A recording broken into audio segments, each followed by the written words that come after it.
চমৎকার একটা টপিক নিয়ে আসছি এবং এই টপিকটা থেকে তোমাদের পরীক্ষায় এমসিকিউ আসে এবং আসেই। আচ্ছা, দেখো বোর্ডে বেশ কয়েকটা প্রশ্ন লেখা আছে। প্রথম প্রশ্নটা হচ্ছে 20টি সালফিউরিক অ্যাসিডের অণুর ভর কত, 50টি নাইট্রিক অ্যাসিডের অণুর ভর কত, 100টি পানির অণুর ভর কত। তারপরে তিনটা প্রশ্ন দেখো, একে একটু আলাদা করে দিই। 10 গ্রাম হাইড্রোক্লোরিক অ্যাসিডে কয়টি অণু আছে, 30 গ্রাম সোডিয়াম ক্লোরাইডে কয়টি অণু আছে এবং 2 গ্রাম ম্যাগনেসিয়াম হাইড্রোক্সাইডে কয়টি অণু আছে বা অণুর সংখ্যা কত। তো একটু ভালো করে ক্লাসটা দেখো, আশা করি বুঝতে পারবে। প্রথমে এই প্রশ্নগুলো আমি সলভ করি। প্রথম প্রশ্ন হচ্ছে 20টি সালফিউরিক অ্যাসিড অণুর ভর কত।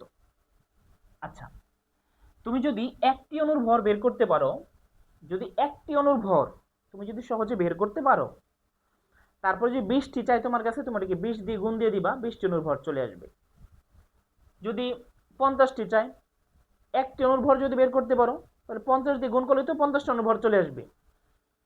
100টা চাইলে 100 দিয়ে গুণ করবা। আচ্ছা, এখন 10 গ্রাম কোনো পদার্থের 10 গ্রামের ভর বা 30 গ্রামের ভর বা 2 গ্রামের ভর যদি চায়, 2 থাকে এখানে। এখন তুমি যদি 1 গ্রামের ভর বের করতে পারো তাহলে 2 গ্রাম, 5 গ্রাম, 10 গ্রাম যাই আসুক, যত চাবে তত দিয়ে গুণ করে দিবা, আনসার চলে আসবে, আনসার রেডি। আচ্ছা, দেখো বোর্ডে দুইটা সূত্র লেখা আছে। একটা হচ্ছে একটি অণুর ভর, কোনো পদার্থের একটি অণুর ভর। একটি অণুর ভর কিভাবে নির্ণয় করবা, উপরে কি লেখা আছে এম বাই এন এ। এখন এই এম কি এবং এন এ জিনিসটা কি একটু বলি। এম হচ্ছে কোনো পদার্থের আণবিক ভর, এমটা কি আমরা জানি, এম হচ্ছে আণবিক ভর, আর এন এ হচ্ছে অ্যাভোগাড্রোর সংখ্যা, নাম্বার অফ অ্যাভোগাড্রো। এটা কত, এটা হচ্ছে 6.023 ইন্টু 10⁻23t। আমি আবার লিখতেছি, এম হচ্ছে আণবিক ভর,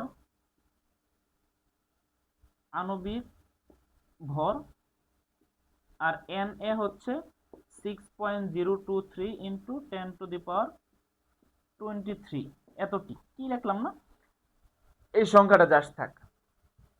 তাহলে এখন কথা হচ্ছে ভাইয়া, সূত্র দুইটা তো প্রায় একই রকম, মনে রাখবো কিভাবে, এটা হচ্ছে একটা জ্বালা।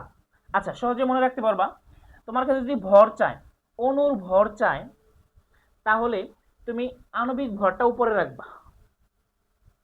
জিনিস তো দুইটাই, আণবিক ভর এবং অ্যাভোগাড্রোর সংখ্যা। এখানে তো সেম দুইটা জিনিসই, আণবিক ভর এবং অ্যাভোগাড্রোর সংখ্যা। তাহলে কথা হচ্ছে, তোমার কাছে যদি ভর চায় তাহলে আণবিক ভরটাকে উপরে রাখবা আর অ্যাভোগাড্রোর সংখ্যাটাকে নিচে রাখবা। আর যদি অণুর সংখ্যা চায় তাহলে অ্যাভোগাড্রোর সংখ্যাটাকে উপরে রাখবা, ভরটাকে নিচে রাখবা। তো আমি যেভাবে মনে রাখি, ভর চাইলে ভর উপরে, সংখ্যা চাইলে সংখ্যা উপরে, তুমিও চাইলে এভাবে মনে রাখতে পারো। আচ্ছা, এখন কথা হচ্ছে এম আণবিক ভর, কার আণবিক ভর, যেই পদার্থের কথা বলবে ওই পদার্থের আণবিক ভর। যেমন আমাদের প্রথম প্রশ্ন হচ্ছে 20টি সালফিউরিক অ্যাসিড অণুর ভর কত। আচ্ছা দেখো, আমরা কি দেখলাম, একটা অণুর ভর কি এম বাই এন এ। এখন চিন্তা করো তো, সালফিউরিক অ্যাসিডের আণবিক ভরটা কত। তো যেহেতু আমার মানটা মুখস্থ, আমি লিখে দিচ্ছি 98 বাই এন এ 6.023 ইন্টু 10⁻23, এই হচ্ছে একটি অণুর ভর। এখন এর সাথে যদি তুমি 20 গুণ করো তাহলে 20টা অণুর ভর চলে আসবে। এতটুকু কি তোমরা ক্যালকুলেটরে লিখতে পারবে না? অবশ্যই পারবা। আচ্ছা, উপর হচ্ছে 98 ইন্টু 20 এবং নিচে হচ্ছে 6.023 ইন্টু 10⁻23, ইকুয়াল প্রেস করো 3.254 10⁻21। আনসার আসছে 3.254 ইন্টু 10⁻21, ভর চাইছিল গ্রাম। ঠিক আছে, তাহলে 20টি সালফিউরিক অ্যাসিড অণুর ভর কত আসলো, 3.254 ইন্টু 10⁻21 গ্রাম। তারপরে প্রশ্ন হচ্ছে 50টি নাইট্রিক অ্যাসিডের ভর কত। এখন আমরা কি বলছিলাম যে উপরে হচ্ছে এম, তো এইটার ক্ষেত্রে এই নাইট্রিক অ্যাসিডের আণবিক ভর কত, নাইট্রিক অ্যাসিডের আণবিক ভর হচ্ছে 63, নিচে হচ্ছে N A, number of Avogadro বসাইলাম। তারপর হচ্ছে এখানে যে কয়টা অণুর কথা বলবে, 50টা অণুর কথা বলছে, আমরা এখানে 50 বসাই দিব। দেখো একটা মান চলে আসবে, এটা মুছে দিই। 63 ইন্টু 50 ভাগ হচ্ছে 6.023 ইন্টু 10⁻23। আচ্ছা 5.2299, তাহলে 5.23 লিখে দেই। 5.23 10⁻21 গ্রাম, এই তো এই মানটাই চলে আসছে। তারপর দেখো 100টি পানির অণুর ভর কত। যেই কথা সেই কাজ। কোন কথা? আমরা উপরে বসাবো আণবিক ভর। কার আণবিক ভর? যার কথা বলছে, পানি। তাহলে পানির আণবিক ভর কত? পানির আণবিক ভর তো ছোটবেলা থেকে জানি কত, 18। নিচে হচ্ছে অ্যাভোগাড্রোর সংখ্যা। তারপরে গুণ করব কত দিয়ে? এই তো একটা পানির অণুর ভর চলে আসলো। কত দিয়ে গুণ করব? যে কয়টা অণুর কথা বলছে 100টি, তাহলে আমরা 100 দিয়ে গুণ করব। এটা আমাদের আগের প্রশ্নের আনসার, এটা মুছে দেই। উপরে হচ্ছে 18 ইন্টু 100 ভাগ হচ্ছে 6.023 ইন্টু 10⁻23 ইকুয়াল করলে 2.98 10⁻21। 2.98 10⁻21 গ্রাম। এখন আমার মনে হয় এই ভিডিওটা দেখার পর থেকে তোমাদের 20টি 50টি 100টি 200টি 300টি এই ধরনের প্রশ্ন যদি আসে যে n সংখ্যক পানির অণুর ভর, তাহলে তুমি ভালো করে বুঝো, তুমি যদি একটা পানির অণুর ভর বের করতে পারো বা একটি অণুর ভর বের করতে পারো কোনো পদার্থের, তাহলে তার সাথে যত চাবে, 20 চাইলে 20 দিয়ে গুণ, 50 চাইলে 50 দিয়ে গুণ, এতটুকু করতে পারবা না? অবশ্যই পারবা। তাহলে একটি অণুর ভর আমি কিভাবে বের করব? উপরে দেবো আণবিক ভর, নিচে দেবো অ্যাভোগাড্রোর সংখ্যা, তারপর যে কয়টা অণুর কথা বলবে ওই সংখ্যাটা গুণ করে দেব। ঠিক আছে? আচ্ছা, তারপরে আমরা পরের টপিকে যাই। পরের টপিকটা হচ্ছে 10 গ্রাম হাইড্রোক্লোরিক অ্যাসিডে কয়টি অণু আছে? এখন আমি যদি বের করতে পারি যে 1 গ্রাম হাইড্রোক্লোরিক অ্যাসিডে কয়টা অণু আছে, তাহলে 10 গ্রামেরটা অবশ্যই বের করতে পারবো, 10 দিয়ে গুণ করলে হয়ে যাবে। আমি যদি বের করতে পারি 1 গ্রাম সোডিয়াম ক্লোরাইডে কয়টি অণু আছে, তাই তো প্রশ্ন। তাহলে 30 গ্রামেরটা আমি 30 দিয়ে গুণ করব, হয়ে যাবে। আর 2 গ্রাম 2 দিয়ে গুণ করবো। আচ্ছা, এখন দেখো 1 গ্রামে অণুর সংখ্যা, এটা কিভাবে বের করব? যেহেতু অণুর সংখ্যা চাইছে, তাহলে উপরে হবে নাম্বার অফ অ্যাভোগাড্রো, নিচে হবে আণবিক ভর। যেহেতু দুইটা সূত্র একই রকম, আবার বলতেছি, যেটা চাবে সেইটা উপরে। ভর চাইলে ভর উপরে, এই ভর চাইছে ভর উপরে দিছি, এই সংখ্যা চাইছে সংখ্যাটা উপরে দিছি। আচ্ছা, তাহলে দেখো 10 গ্রাম হাইড্রোক্লোরিক অ্যাসিডে কয়টি অণু আছে? তা আমি যদি বের করতে পারি যে 1 গ্রাম হাইড্রোক্লোরিক অ্যাসিডে অণুর সংখ্যা যদি আমি বের করতে পারি, ওটাকে 10 দিয়ে গুণ করলে তো হয়ে যাবে।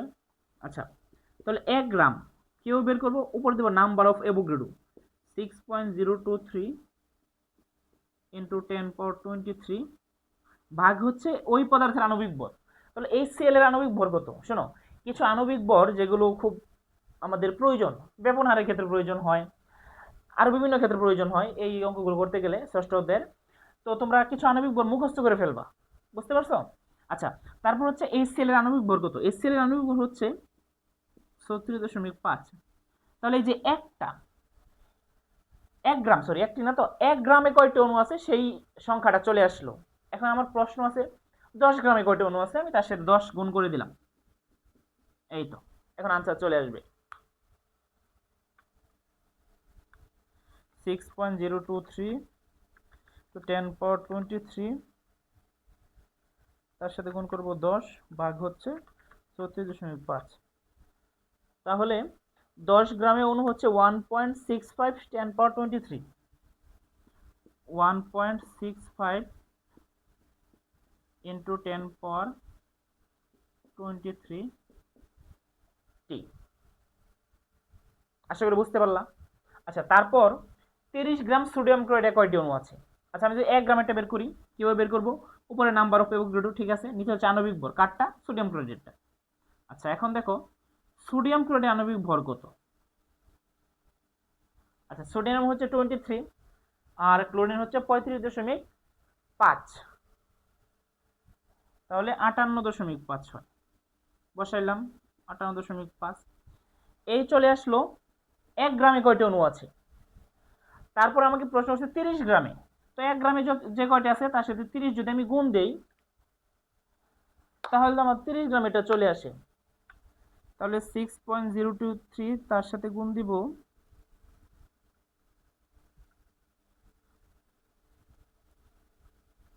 30 আর ভাগ করব 58.5 দিয়ে। 3.088 10 power 23, 3.088 into 10 power 23। ম্যাগনেসিয়াম হাইড্রোক্সাইডের 2 গ্রামে কয়টি অণু আছে, এটা তোমাদের জন্য রেখে দিলাম প্রশ্নটা, তোমরা সলভ করবা। ঠিক আছে, তো আবারও ভিডিওর শেষে আবারও মনে করে দিচ্ছি দুইটা সূত্র। তোমার যদি মনে রাখতে ঝামেলা হয় আবার মনোযোগ দিয়ে শোনো। কি করবা, যদি ভর চাই তাহলে আণবিক ভরটা উপরে, এভোগাড্রোর সংখ্যাটা নিচে, আর যদি অণুর সংখ্যা চাই তাহলে অণুর সংখ্যাটা উপরে এবং আণবিক ভরটা নিচে। তো এইভাবে তুমি